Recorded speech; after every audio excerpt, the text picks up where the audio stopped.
বারবার অভিযোগ করার পরও আজ পর্যন্ত সরানো হয়নি বরিশাল জেনারেল হাসপাতালের দেয়াল ঘেঁষে তৈরি করা এই টংঘরটি, যেটি জেলখানা ও জেনারেল হাসপাতালের মাঝ বরাবর নাজির মহল্লা এলাকায় অবস্থিত। এই টংঘরটি অত্যন্ত ঝুঁকিপূর্ণ। তিনজন প্রশাসক পরিবর্তন হলেও এই টংঘরের বিষয়ে তারা কোনো সিদ্ধান্ত নিতে পারেননি বলে জানালেন এলাকাবাসী। হাসপাতালের অপোসাইডে হাসপাতালের পাশেই আমাদের ঝুঁকিপূর্ণ একটা বিল্ডিং আছে। আজকে বহুদিন ধরে তাকে বলা হয়েছে এবং কর্মকর্তাদের জানানো হয়েছে যে আপনারা এই বিল্ডিংটা কী করবেন করেন। প্লাস এই বিল্ডিংয়ের কারণে আমাদের গাড়ির যে কোনো সময় দুর্ঘটনা করে মানুষ আহত এবং নিহত হতে পারে। নাম্বার 2 হলো এখানে যে ময়লা আবর্জনা যেভাবে এরা ফালায়, প্রতিদিন একটা পথযাত্রীও না খেয়ে কাপড় ছাড়া যেতে পারে না। তারা সময় মতো ময়লা তারা ফালায় না। আগে 7 নম্বর ওয়ার্ডে ময়লা ফালাইতো না, 9 নম্বর ওয়ার্ডে ময়লা ফালাইতো না, এখন 19, 20, 15টা ময়লা এবং 7-8টা ময়লা এখানে সব ফালায়। ময়লা ও মাথা থেকে এ মাথা পর্যন্ত ময়লা আসে। পথযাত্রীরা প্রতিদিন আমরা অবজেকশন দেয় এবং আমরা গাড়িতে যারা ড্রাইভাররা আছি বারবার তাদের অবজেকশন দেওয়ার পরও তারা এই কোনো ভূমিকা নিচ্ছে না। এখন ময়লার জন্য যে ময়লা যেহেতু ফালাইতে হবে, বরিশাল কোনো জায়গায় নেই, যখন এই জায়গায় যখন ময়লা ফালাইবে তার একটা ডাম্পিনের ব্যবস্থা করে দেও। ডাম্পিনের ব্যবস্থা করে দুর্গন্ধটা ওটা আটকা থাকবে, দুর্গন্ধ আমাদের নাকের সামনে আসবে না। বাসিন্দা এই পর্যন্ত তিনবার প্রশাসক 3বার আসলো, আসছে কিছুই করে না। ঠিক আছে, দেখেন নাজির মহল্লায় মেডিকেলে কিন্তু ময়লা এরকমের থাকে। তাইলে আমরা সাধারণ মানুষ এই সিএনজি আমাদের এই মোটর সাইকেল, ঠিক আছে, তাহলে আমাদের তো অনেক সমস্যা হইতে আছে। 3বার প্রশাসকের লোক আসছে কিছু করে না। এলাকাবাসী এই জায়গা দিয়ে হাঁটাচলা করে, বন্ধে মুখ ফিরিয়েই নেয়। এটার জন্য কিছু আইনা জুলাই বিপ্লবের পরপরই বৈষম্যবিরোধী ছাত্র আন্দোলনের নেতৃবৃন্দ ভেঙে গুড়িয়ে দেন মহাসড়কের উপর দাঁড়িয়ে থাকায় এই অবৈধ শিশু পার্কটি। এরপর 2 বছর প্রায় অতিবাহিত, তারপরও বরিশালের চৌমাথা থেকে সরেনি এই অবৈধ শিশু পার্কের ভগ্নাংশ।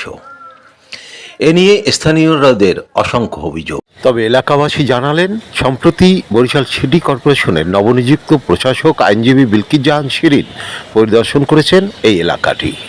মুরাদ 22 নং ওয়ার্ড যুব দলের আহ্বায়ক হিসেবে আছে। ছাত্র জনতার আন্দোলনে এই পার্কটা ব্যাপকভাবে ক্ষতিগ্রস্ত হয়। এর আগে সিএনজি রাস্তার উপরে পার্কটা স্থাপন করা হয়েছে, যা জনগণের ভালো থেকে খারাপের দিক দুর্ভোগটা বেশি হয়ে যাচ্ছে। এইখানে ওপারে টিটিসি জামে মসজিদটা, এখান থেকে সচরাচর 5 মুসল্লিরা এপার থেকে ওপার যায়। আর প্রতিনিয়ত এখানে রাস্তাটা সংকুচিত হয়ে যাওয়ার কারণে প্রতিনিয়ত অ্যাক্সিডেন্ট হয়, প্রতিনিয়ত।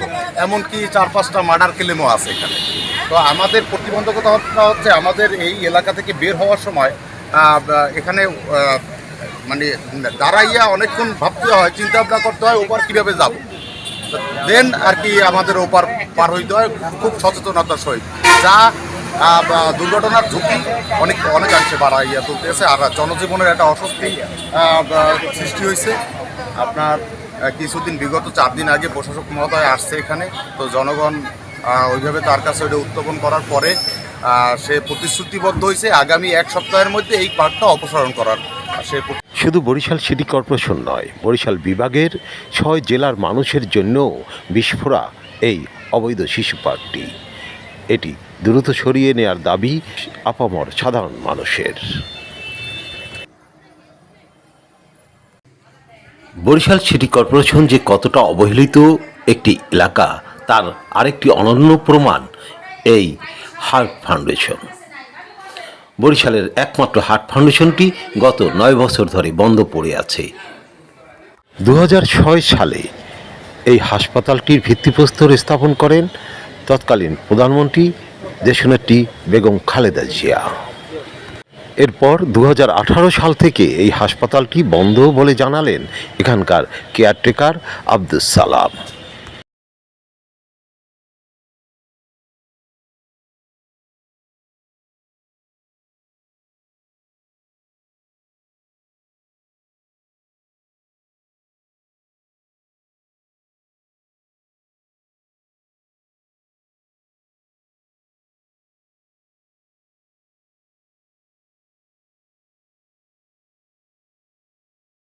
এই এইচএস মিলন আয়তনের এই জায়গাটায় আমরা আগে মিটিং করতাম, এর আগে কথা ছিল যে এইখানে 10টা বেড রাখা এটা ইনডোর করবে, আবার এই পাশে কেবিন করার কথা 2টা, হ্যাঁ এইভাবে শুরু করছিল। এরপর তো এই বিএনপি সরকার ফল্ট করার পরে এইটা আর কিছু আওয়ামী লীগ সরকার কোনো উদ্যোগ নেয় নাই, না হলে এইভাবে পড়িয়ে রয়েছে। আমাদের বেতন 7 বছর ধরে বন্ধ হয়ে গেছে, যার মনে এদিক ওদিক চাকরি নিয়েছে, আমি এখানে একা পড়িয়ে রয়েছি। অনেক লোকজনের সমাগম ছিল এখানে, এবং আমি নিজেও এখানে ডাক্তার দেখিয়েছি, এবং তাদের খুব সুন্দর ব্যবহার, তাদের খুব সুন্দর সেবা আমরা এগুলো পেয়ে আসছিলাম। হঠাৎ করে এক সময় এই হসপিটালটা বন্ধ হয়ে যায়, এর কার্যক্রম বন্ধ হয়ে যায়।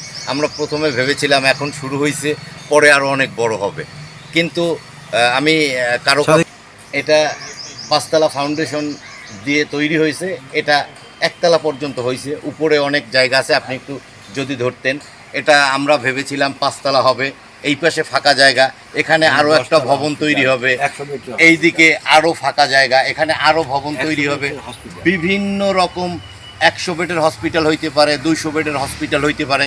আমরা ভাবছিলাম যে বরিশালের যত হার্টের রুগী আছে সব রুগীরা এখানে চিকিৎসা নেবে, এবং এটা খুব ভালো হবে, মানুষের যাতে ঢাকামুখী হতে না হয় বরিশালবাসীকে। কিন্তু আমাদের দেশনেত্রী বেগম খালেদা জি এটাকে উদ্বোধন করছে, প্রথমে সে নিজে।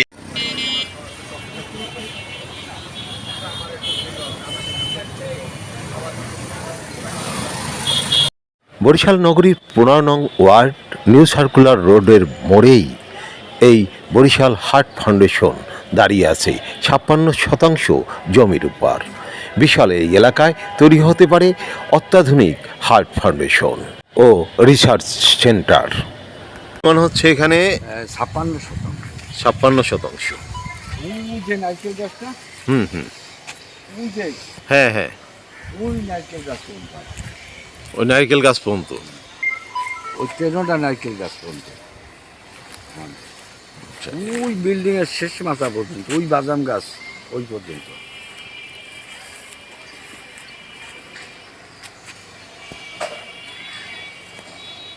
এটা 5তলা ফাউন্ডেশন।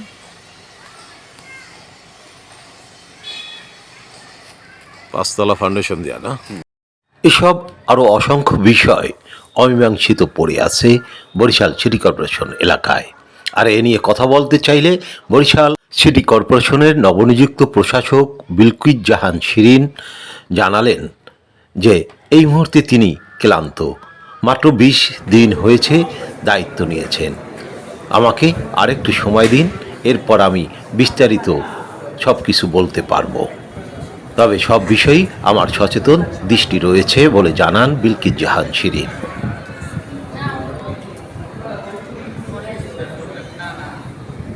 বরিশাল সিটি কর্পোরেশনের বেশ কয়েকটি অনিয়ম চিত্র ঘুরে এসে আরিফ আহমেদ, বরিশাল।